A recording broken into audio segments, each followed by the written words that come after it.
Hello guys, today I'm gonna show you how you can prepare yourself before the negotiation with your customers by the NotebookLM tool.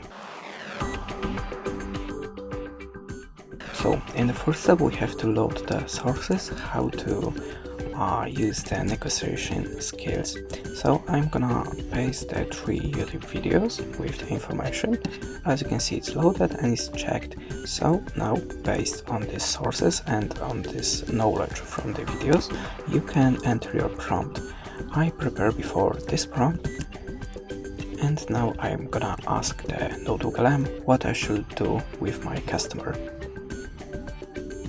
And as you can see, there have answer what you should do negotiate with the customer, and this is the way how you can prepare yourself before the important argue.